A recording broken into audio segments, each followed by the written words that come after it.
इच्छा होगी और मुमुक्षा होगी तो उसको संसार अनल संतप्ता,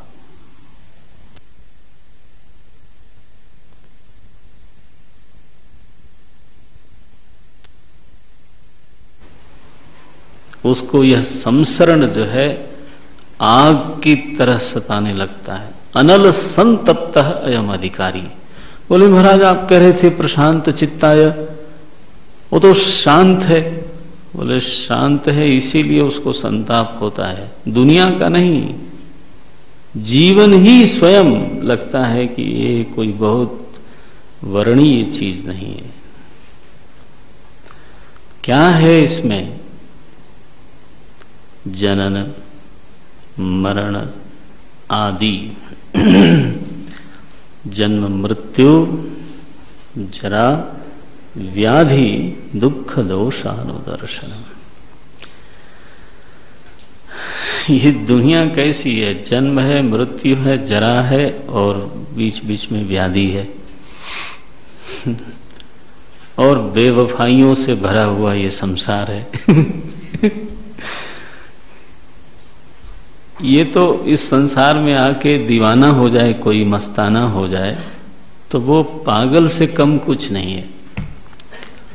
वो एक फिल्म में आता है बेगानी शादी में अब्दुल्ला दीवाना। ये दुनिया बेगानी है, इसमें आप क्यों दीवाने हुए जा रहे हो? नहीं हम बराती हैं, नाचें क्या, मरो क्या कहा जाए, क्या कहा जाए। आप मस्ताने हुए जा रहे हो, क्या है यहां मस्ताना होने के लिए? संसार जन्म मृत्यु जनन मरण आदि संसार अनल संतप्त अयम अधिकारी गुरुम उपसृत्य तम अनुसरति। वही है, उसी संताप के कारण, व्यथा के कारण तो वो गुरु के पास जाता है। आप कल देखेंगे। बस इसको यहीं रोकते हैं। क्यों भाई? कल आज सुबह सो गया मैं, 7:10 पे उठा। ऑफ 5 मिनट में तो किसी भी तरह से हम तैयार नहीं हो सकते थे। तो हमने कहा अच्छा भाई आज हम छुट्टी करते हैं, अपनी भी और दूसरों की भी। तो 7:10 पे कल हमने बांसुरी सुनी, अपने कमरे में बुलवा के आ गए लड़के तो सुनी। और फिर श्रीधर और सुशांत ने 1:30 बजे तक हमारी मालिश वालिश करी। 1 सवा 1:30 बजे होंगे जरूर। तो फिर 7:10 पे जनाब उठे। अलार्म लगाया ही नहीं, भूल गए। तो आज छुट्टी हो गई सुबह की कक्षा की, क्या किया जाए, गड़बड़ हो गई। नहीं तो ये पूरा हो जाना था। ओम तत्सत। ओम पूर्णमदः पूर्णमिदं पूर्णात् पूर्णमुदच्यते पूर्णस्य पूर्णमादाय पूर्णमेवावशिष्यते। ओम शांति शांति शांति। हरि ओम श्री गुरुभ्यो नमः। हरि ओम।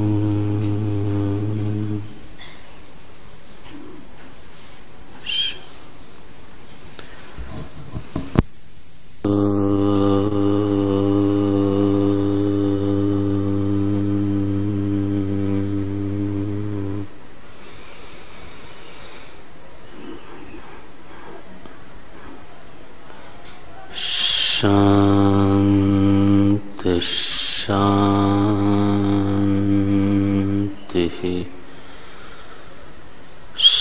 शांति।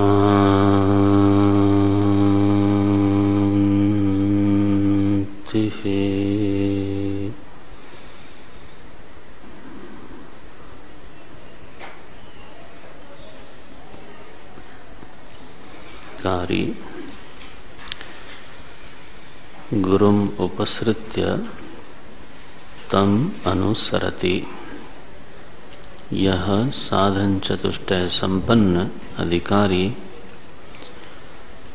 गुरुपसत्ति करके गुरु के सन्निधि में जा करके तम अनुसरति उसका अनुगमन करता है, उसका अनुसरण करता है। तो अधिकारी क्या है इसका विवरण तो हो गया, क्यों गया वो, उसका प्रयोजन क्या है। क्या बोलते हैं, अयम अधिकारी संसार अनल संतप्तः। संसार के राज जरा बाहर जाओ, उनको बोलो शांत रहें या डाइनिंग हॉल में जाए। और ये लाइटें नहीं चाहिए। बहुत स्थिति है ना हमारे जीवन में कि हम एक परिस्थिति से दूसरी परिस्थिति में सरकते रहते हैं निरंतर। और इस कारण से आगामी परिस्थिति कैसी होगी इसका आतंक या इसकी आशंका हमारे मन में रहती है। और इस आशंका में अनायास ही कहीं न कहीं अनिष्ट की कल्पना होती रहती है। होती नहीं, वो अनिष्ट ही हो ऐसा आवश्यक नहीं है, लेकिन अनिष्ट की कल्पना होती रहती है। और अपनी इस कल्पना से व्यक्ति कहीं न कहीं भयभीत होता है, जिसको असुरक्षा की भावना बोलते हैं, इनसिक्योरिटी इसको बोलते हैं लोग। यह जो स्थिति है बदली नहीं जाती। चाहे कोई कितना भी व्यवस्था कर ले, लेकिन उसका मन भविष्य की कल्पना किए बिना रहता नहीं। और थोड़े भी बाहर कोई निमित्त आ जाए तो कल्पना का जोर बढ़ जाता है। ठीक है ना। तो एक तो यह है कि उसका चित्त औरों की अपेक्षा से प्रशांत है, उसकी इंद्रियां शांत हैं, उसके जीवन में सद्गुण है, उसके जीवन में दोष नहीं है। ठीक है, लेकिन इसी कारण से उसकी संवेदना का स्तर इतना बढ़ गया, उसके चित्त की संवेदनशीलता इतनी बढ़ गई कि अब जिन चीजों को कभी दुनिया शोभा की चीज मानती है, सुख की चीज मानती है, तो उसमें वो देख पाता है दुख योनय एवते। ये ही संस्पर्शजा भोगा दुख योनय एवते। देखो, जो असंवेदनशील चित्त है उसको जल्दी कुछ समझ में आता भी नहीं, और इसलिए उसके हृदय में मुमुक्षा नाम की चीज होती नहीं। वो तो थोड़ी सी कुछ भौतिक प्राप्तियों से तो उत्तेजित हो जाता है, खुश हो जाता है। लेकिन जिसके चित्त ने मनन किया है, जिसके चित्त में संवेदना है, तो वह जन्म को भी कोई उत्सव की चीज नहीं मानता। क्या लिखा है, जनन अनल है।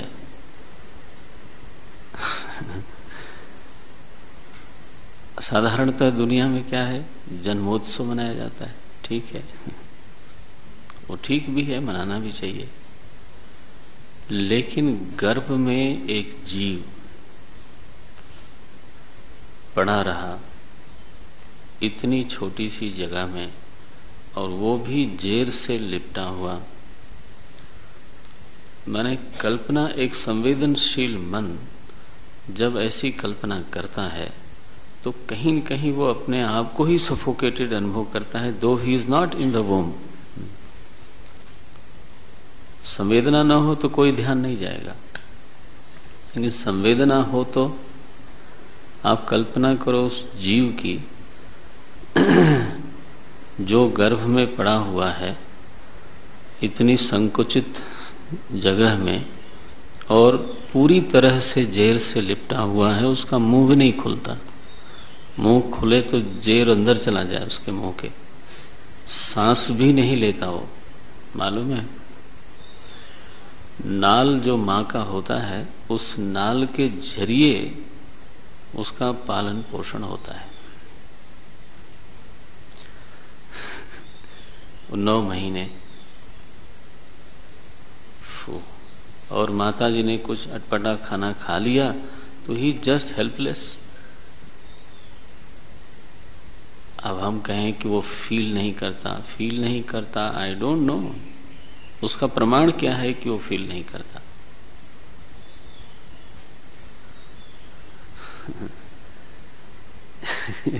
वो हिलता है, डुलता है, माताएं बताती हैं, पेट में लात मारता है, चंचल होता है, कभी शांत होता है। शास्त्रों में तो कहा है कि उसको फील होता है ना। शास्त्रों में कहा गया हो कि उसको अनुभव होता है, लेकिन कई लोग कहते हैं कि उसको कुछ महसूस नहीं होता। क्या प्रमाण है कि उसको कोई चीज महसूस नहीं होती? Who has seen it? तो यह जो जन्म है, गर्भ प्रवेश है, ये कोई उत्सव की घटना नहीं है वैसे। इसलिए तो शंकराचार्य जी बोलते हैं पुनरपि जननम। माने वो ताप है, वो पीड़ित हैं इस बात से कि अब क्या करना है, इस जीव को फिर किसी के गर्भ में जाना पड़ेगा। पुनरपि मरणम, पुनरपि जननी जठरे शयनम। यह संसार है, बहुत विस्तार है। ये महसूस करने की बात है, रट लगाने की बात नहीं है, महसूस करने की बात है कि सचमुच में हमको क्या सचमुच में जन्म एक भयंकर घटना दिखती है। उत्सव मनाना छोड़िए नहीं, लेकिन भीतर महसूस तो करिए। मरण कितनी भयंकर घटना है।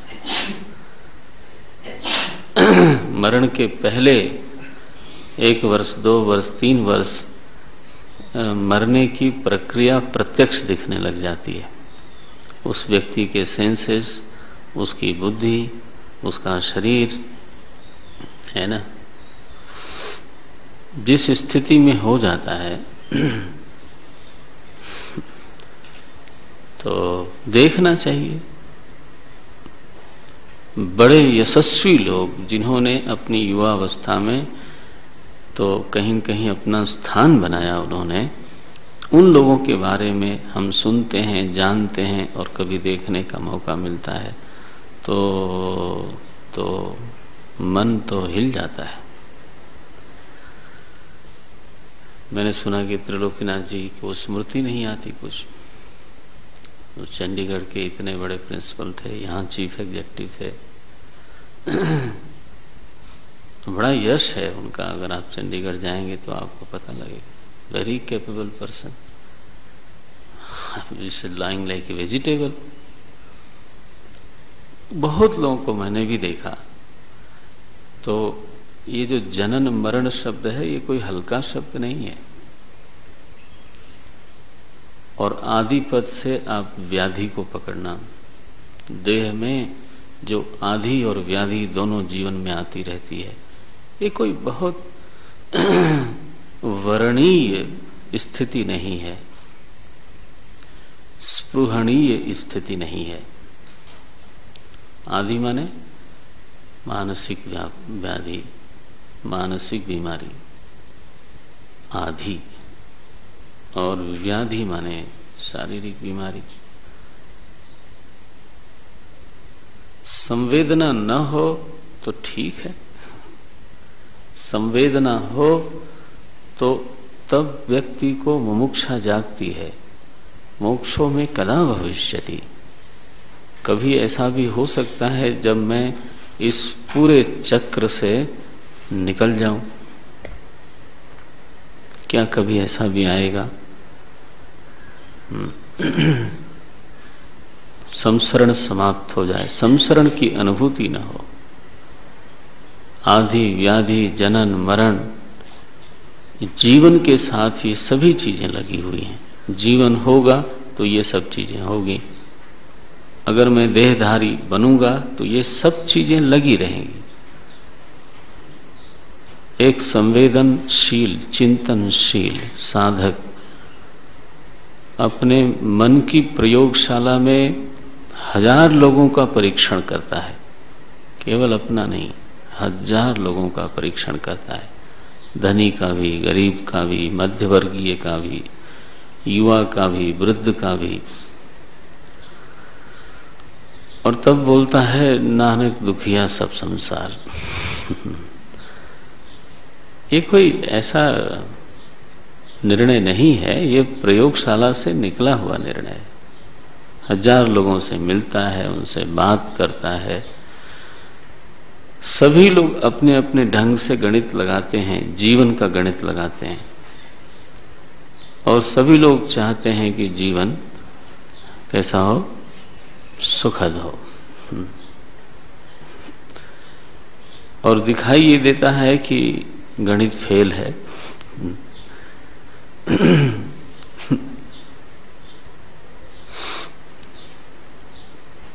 उसको दिखता नहीं है कि ये गणित सही है, मैं ऐसा ही कर लूं तो मैं भी ठीक हो जाऊंगा। हेल्पलेसली उसको किसी न किसी तरह से रहना पड़ता है, क्योंकि किसी तरह से तो रहना ही पड़ेगा। लेकिन वो ये जानता है भीतर कि इस रहनी में हमारा समाधान है, सो बात नहीं है। यह भी जीवन का अपने ढंग का एक गणित है। तो संस्था में रहना ये भी एक गणित है, और अकेले रहना यह भी एक गणित है, परिवार में रहना यह भी एक गणित है, और आजकल बिना परिवार के नौकरी इत्यादि करते रहना, हाँ, यह भी एक गणित है। आंख फैला के देखो, सब लोग अपने जीवन को सुखद बनाने के लिए अपने तरह का एक गणित लगा के चलते हैं। और किसका गणित सफल हुआ है?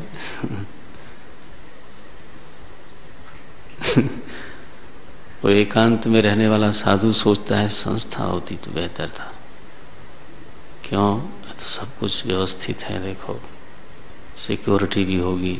अब हमें अन्न क्षेत्र जाना पड़ता है, ऐसी दाल मिलती है जिसमें दाल ढूंढने से नहीं मिलती।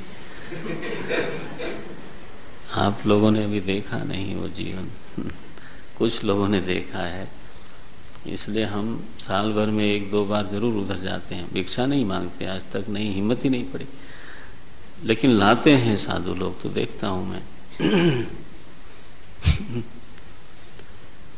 अच्छा, संस्था वाले सोचते हैं क्या स्वतंत्रता का जीवन है, वाह, संस्था में नियमों में बंधे रहना है, कुछ रूल्स हैं, कुछ ये है, कुछ वो है। अच्छा, दोनों को दूसरे का गणित ठीक लगता है। गृहस्थाश्रमी को साधु का गणित ठीक लगता है, कभी साधु को गृहस्थाश्रमी का गणित ठीक लगता है। क्या देखो, बाल बच्चे हैं, सब परिवार है, हरा और भरा दोनों है। अब पता चला कि बाल बच्चों ने अपना जीवन शुरू कर दिया, और हम जो समझते थे कि बुढ़ापे में हरा और भरा दोनों रहेगा, तो दोनों ही गड़बड़ दिखाई देता है। निभाने वाली बात है, भरा और हरा कुछ नहीं। नजदीक से देखो, अनल दिखना चाहिए। यह जो संसार है, यह आग इसमें लगी हुई है, यह बात दिखना चाहिए। नहीं दिखता है, स्वागत है, अच्छी बात है, तब तक गुरुम उपसृत्य नहीं होगा। अयम अधिकारी, कभी ध्यान दो तब दिखेगा। भगवान ने कहा तो आदेश जैसा दिया कि साधक को दुख दोषानुदर्शनम, उन्होंने कहा अनुदर्शनम, इसको निरंतर देखो, भूलो मत। जन्म मृत्यु जरा व्याधि दुख दोषानुदर्शनम, इसको देखो, ये साधना है। बोले हम उत्सव मनाना चाहते हैं, मनाओ, स्वागत है, लेकिन अगर आप संवेदनशील होंगे तो उत्सव में भी भीतर एक यथार्थ जागृत रहेगा। भीतर मालूम है कि एक सच दूसरा भी है। हम सब लोग भले खेलें, कूदें, उठें, दौड़ें, चिल्लाएं, है ना, शोर करें, कभी हम दिखाना चाहते हैं कि हम लोग बड़े आनंद में हैं, लेकिन it doesn't satisfy, you know. जब हम 10 युवक लोग इकट्ठे होते हैं, कई बार खुशी का कोई बहाना ढूंढ के शोर करते हैं और दुनिया समझती है कि देखो क्या आनंद में है। एक एक से पूछो उस समय, तब पता चलेगा। सबकी अपनी अपनी समस्याएं हैं, सबकी अपनी। जीवन के बहिरंग और बिल्कुल हल्के फुल्के पहलू को लेकर के जीवन का निर्माण नहीं हो सकता। जो हम खुद जानते हैं कि ये मेरे जीवन का यथार्थ नहीं है, एक बाहर के लोगों को दिखने वाला एक दृश्य है, यथार्थ दृश्य नहीं है, है ना।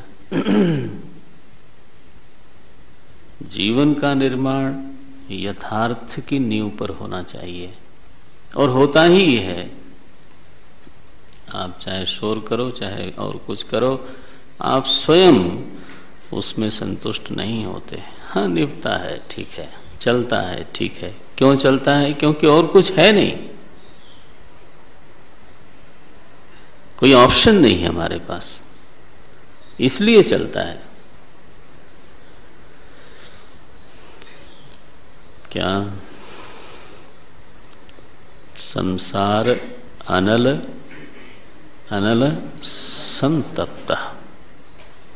मुझे याद है गुरुजी से किसी ने पूछा, महाराज दुनिया में बड़ा दुख है। बोले आपको अभी पूरा नहीं हुआ है, मैं प्रार्थना करता हूं आपको और मिले। ऐसा मैं बैठा था साथ में ही। बोले सचमुच में हो जाए ना, महसूस हो जाए, तब फिर आप रास्ते पे आ जाओगे। लेकिन ये केवल कहने के लिए है ना, महसूस तो करते नहीं, केवल दूसरों का कहा हुआ रिपीट करते हो। इससे नहीं होगा। बोले स्वामी जी सुबह सुबह क्यों आप हमारी दुखती रगों को झिझोड़ रहे हो? और लिखा है इसलिए झिझोड़ रहे हैं, और झिझोड़ना जरूरी है। संवेदना का स्तर बढ़ना चाहिए।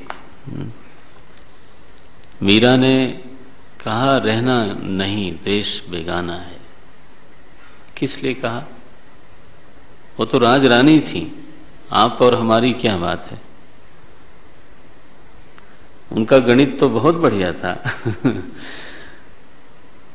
यह संसार कुश और कांकर, उलझ उलझ मर जाना है, रहना नहीं, देश बेगाना है। इसमें तो सब फंसते उलझते रहते हैं। क्या अयम अधिकारी जनन मरणादि संसार अनल संतप्ता। संताप हुआ इसलिए प्रदीप्त शिरा। तो दृष्टांत किया जैसे किसी के सिर में आग लग गई हो, है ना, प्रदीप्त सिरा। कभी ऐसा भी दृष्टांत देते हैं कि किसी का सिर बहुत गर्म हो गया हो, आग लग गई हो, ऐसा भी बोलते हैं, क्योंकि प्रदीप्त शिरा लिखा है। कभी बोलते हैं कोई अर्थ करने वाले लोग कि धूप में और कहिए किसी ऐसे स्थान पे पूरा शरीर तप गया हो, तो जैसे वह व्यक्ति ठंडे जलाशय की ओर दौड़ता है, प्रदीप्त शिरा जल राशिम इव, उसी तरह से संतप्त अधिकारी गुरुम प्रति। समझ में आया? जैसे प्रदीप्त शिरा, जो बिल्कुल तपा हुआ गर्मी से आकुल व्याकुल व्यथित, सिद्धबाड़ी में रह के नहीं समझ में आएगा। जब असली निदाघ जिसको बोलते हैं, अहमदाबाद की गर्मी, हाँ, किसी हिंदी कवि ने लिखा उस गर्मी के लिए कि इस गर्मी ने कमाल कर दिया, सबका वैर भाव मिटा करके एक जगह तीनों को खड़ा कर दिया। वो उस लोग नहीं याद आ रहा है, तो वो लोग पेड़ के नीचे, छायादार पेड़ के नीचे सांप चूहा नेवला सब बैठे हैं चुपचाप, इंतजार कर रहे हैं शाम हो जाए। गर्मी में किसी की कोई प्रवृत्ति ही नहीं रही। ऐसा आकुल व्याकुल जो होता है, तड़पने लगता है जब शरीर, तो जलराशिम इव, जैसे उसको जलाशय दिखे तो बस वो कूद पड़ेगा, हैं? वैसे यह अयम संतप्त अधिकारी,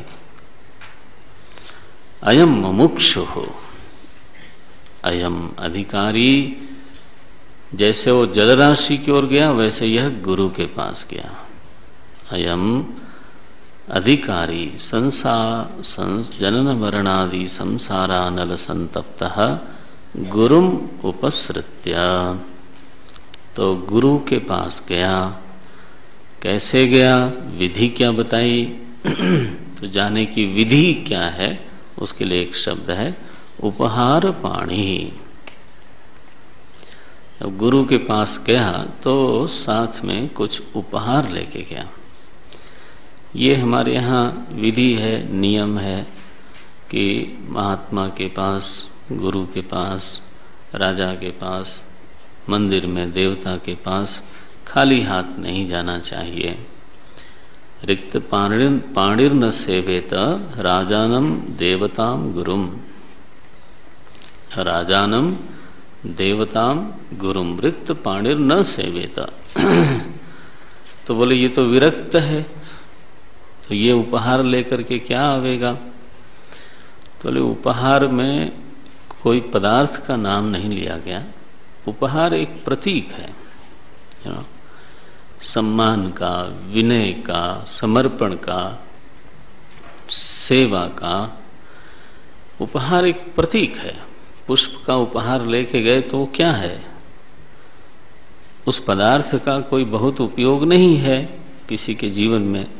एक पुष्प गुच्छ दे, उसकी पहली योग्यता यही है कि अध्ययन किया हो उसने, ऐसा नहीं, संप्रदाय से परिचित हो, संप्रदाय परंपरा से उसने ठीक ठीक से श्रवण किया हो, श्रोत्रियम, और सुने हुए का अनुभव किया हो, उसमें निष्ठा हो उसकी। ब्रह्मनिष्ठम का अर्थ क्या होता है? ब्रह्मणि नितराम स्थिति ही यस्य स ब्रह्मनिष्ठः, ब्रह्म में जिसकी पूरी तरह से स्थिति है। इसका अभिप्राय क्या होता है? अभिप्राय होता है कि जैसे एक व्यक्ति जपनिष्ठ है, जैसे एक व्यक्ति तपनिष्ठ है, जैसे एक व्यक्ति धर्मनिष्ठ है, जैसे एक व्यक्ति भगवन्निष्ठ है, जैसे एक व्यक्ति कर्तव्यनिष्ठ है, जैसे एक व्यक्ति भोगनिष्ठ है। हर व्यक्ति की कहीं न कहीं स्थिति अवश्य होती है।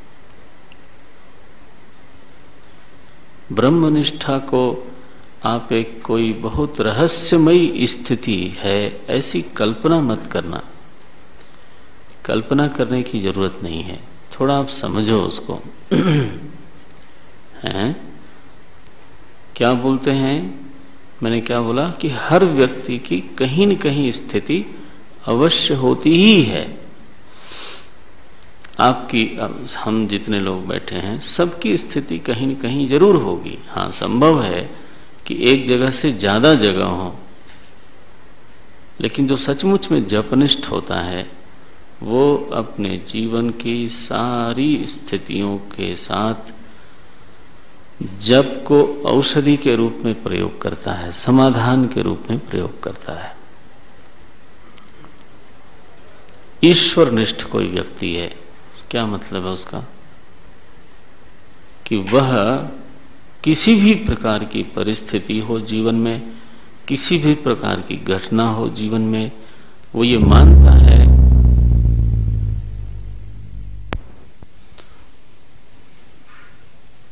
तो जो ईश्वरनिष्ठ व्यक्ति है वो यह बात समझता है या मानता है कि ये घटना प्रभु की प्रेरणा से मेरे जीवन में घटी है। उसकी निष्ठा कहाँ है? प्रभु में। उसको अच्छा कुछ मिले तो प्रभु की कृपा है, जीवन में अशुभ हो तो भी वह ईश्वर की प्रेरणा से ही आया है, बिना प्रेरणा के नहीं आया है। अगर यह अव्यभिचारी रूप से वो समझता है, हम उसको बोलते हैं वो ईश्वरनिष्ठ है। कागभूषुंडी जी को लोमस ऋषि ने शाप दिया तो लीन शाप में शीश चढ़ाई, नहीं कछु भय न दीनता आई।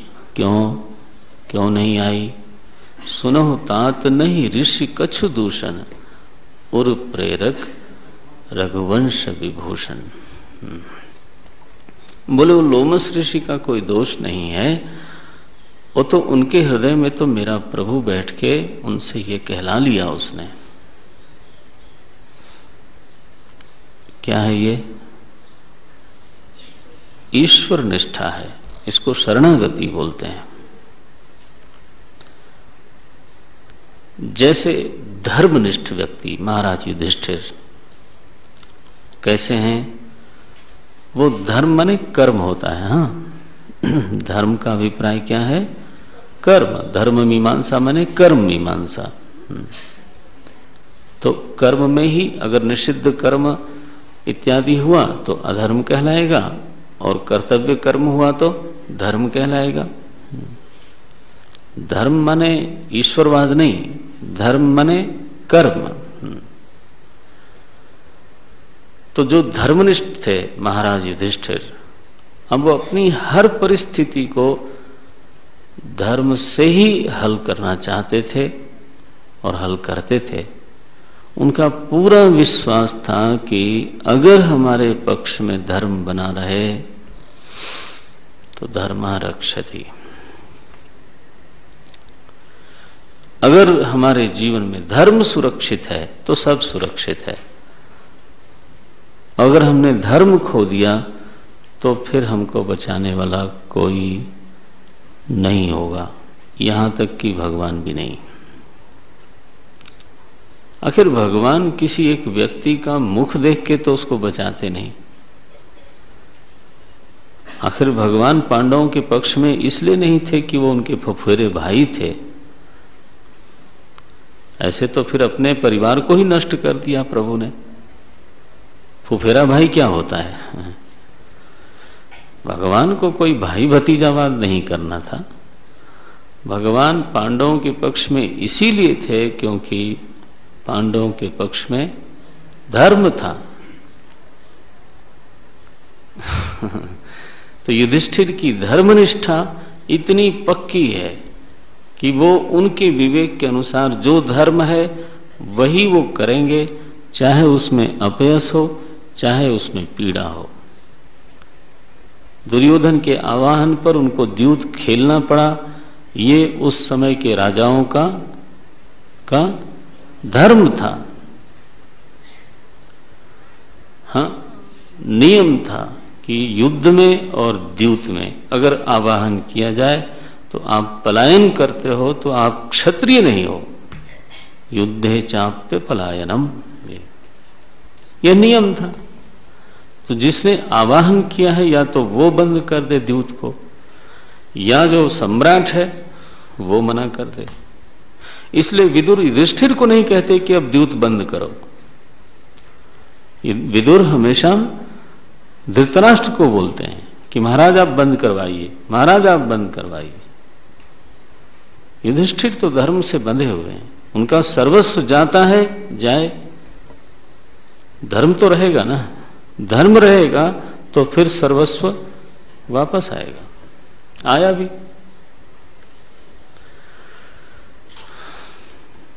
गहना कर्मणो गति ही। उन्होंने क्यों ऐसा किया यह हम सब लोग नहीं समझते, हम उस परिस्थिति में नहीं है। हम तो पहला यही सोचते कि हम जाएं ही क्यों। अरे कोई आवाहन करता है और उस धर्म है कि जाना ही है, तो फिर अब चूंकि प्रसंग आ गया इसलिए बोलता हूं।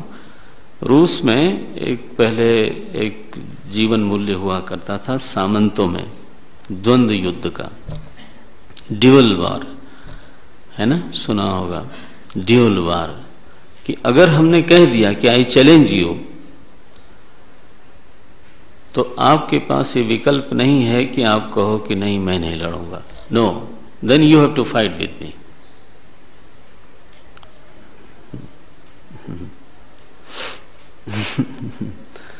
और फिर एक रेफरी बनाया जाएगा जो दोनों को मान्य हो, और दोनों जाएंगे बाहर और एक दूसरे को गोली मारेंगे, जिसकी लग गई, बची बची। जार पीरियड में this was the values for the samant, जो वहां का कुलीन वर्ग था। तो ठीक है। युधिष्ठिर का पूरा विश्वास है धर्मः रक्षति। बोले वन में जाना पड़ा उसी कर्म के कारण। बोले ठीक है। अपयश हुआ कि उनकी धर्म पत्नी को नग्न करने की चेष्टा, कुचेष्टा की गई, अपयश हुआ, ठीक है। धर्म सुरक्षित होना चाहिए। इसको क्या बोलते हैं? धर्म निष्ठा। निष्ठा माने it's not something very mysterious. हम देखते हैं विद्यार्थी लोगों को, अपने मन में भी कभी आता होगा कि कभी आता था, होगा नहीं, कि कोई ब्रह्मनिष्ठा, कोई एक बड़ी है ना, कोई रहस्यमय स्थिति हो। वो निष्ठा शब्द का अभिप्राय ही नहीं समझते। इसलिए मैंने ये दृष्टांत दिया आपको। धर्मनिष्ठा माने क्या? न व्यभिचरति। भोग निष्ठा वाले क्या होते हैं? तो भोग से ही उनको सब समाधान दिखता है। अच्छा भोग मिले सब समाधान है। भोग मिलना चाहिए चाहे धर्म जाए, भोग मिलना चाहिए चाहे ईश्वर जाए, भोग मिलना चाहिए चाहे स्वास्थ्य जाए, चाहे यश जाए। वाह क्या निष्ठा है। ये भोगी लोग यश की किधर परवाह करते हैं? उनकी निष्ठा कहाँ है? भोग में। मेरे ख्याल से निष्ठा शब्द का अभिप्राय थोड़ा समझ में आया होगा। अब यहां क्या बोलते हैं वो? ब्रह्मनिष्ठम। अहम ब्रह्म, जिस अस्तित्व को मैं अहम कह रहा हूं वह परिच्छिन्न नहीं है, वह निर्विकार आनंद स्वरूप ब्रह्म है। बोले महाराज तो उसमें जो परिच्छिन्नता का आभास है वो क्या है? वो विवर्त है, मिथ्या है। इस अहम में जो कर्तृत्व का आभास हो रहा है वो क्या है? बोले मिथ्या आभास है। भोक्तृत्व का जो आभास हो रहा है वो क्या है? बोले मिथ्या आभास है। सुखित्व दुखित्व का जो आभास हो रहा है इसी अहम में, वो क्या है? बोले मिथ्या है। निरंतर जिसकी ऐसी प्रज्ञा बनी हुई है, अहम निर्विकार आनंद स्वरूप ब्रह्मास्मि,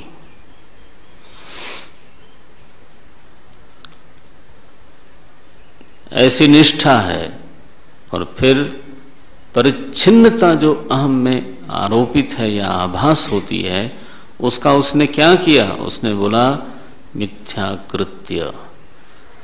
जैसे नीलिमा का आकाश में आभास होता है, लेकिन हम नीलिमा देखते हैं कैसा? मिथ्या करके देखते हैं। पहले उसको मिथ्या कर देते हैं कि नहीं है, यहां पर दिखती है, नहीं है। अपने में परिच्छिन्नता भासती है, हो सकता है भासती है, लेकिन कैसी भासती है? सच या मिथ्या? मिथ्या। अगर तो मिथ्या भासती है, अपने में कर्तृत्व भासता है, श्रवण से, मनन से, निधिध्यासन से प्रज्ञा इतनी प्रगाढ़ हो चुकी है कि उस आभासित होने वाले कर्तृत्व को उसने मिथ्या कर दिया है।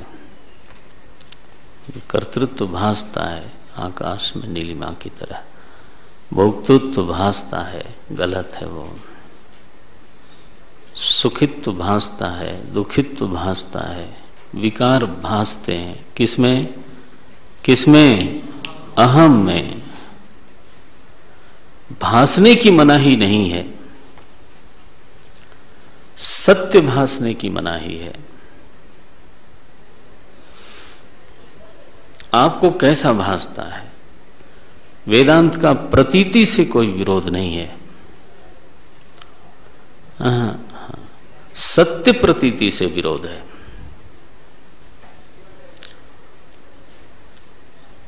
वेदांत का अप्रतीति से कोई प्रेम नहीं है। सुषुप्ति में चीजें प्रतीत नहीं होती, तो क्या आप ब्रह्मनिष्ठ हो गए?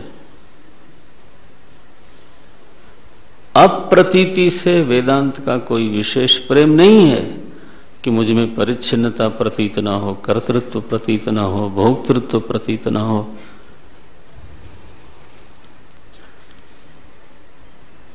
अप्रतीति समाधान नहीं है, प्रतीति बाधा नहीं है।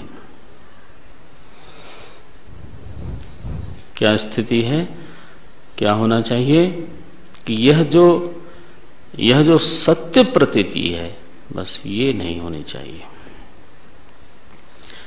आकाश की नीलिमा का प्रतीत होना गलत नहीं है, हो गए, लेकिन उसका सत्य प्रतीत होना वो गलत है। सूर्य की किरणों में जल का प्रवाह दिखना ठीक है, दिखे, लेकिन सचमुच में वहां जल है, ये अनर्थकारी होगा। अगर आपको रज्जू में सर्प दिखता है, जानने के बावजूद दिखता है कि देखो सर्प जैसा लग रहा है, तो यू विल एंजॉय इट। लेकिन सत्य प्रतीति हो तो भयानक है। देखो, लोग कहते हैं रजत शिखर है हिमालय, हाँ, चांदी मढ़ी हुई हो जैसे। हाँ, कविता करिए, लेकिन चांदी समझ करके वहां जाना नहीं, गल जाओगे आप। प्रतीति से कोई समस्या नहीं है। किसकी प्रतीति से? परिच्छिन्नता, कर्तृत्व, भोक्तृत्व, सुखित्व, दुखित्व, विकारित्व, जीवत्व, कुल मिला के एक शब्द बनता है। क्या? जीवत्व। जो मैंने जितने शब्द दिए सबको मिला के एक शब्द बनाया, जीवत्व। इसको बोलते अहम में जीवत्व की प्रतीति होती है तो चलो होने दो, लेकिन वह प्रतीति बाधित होनी चाहिए।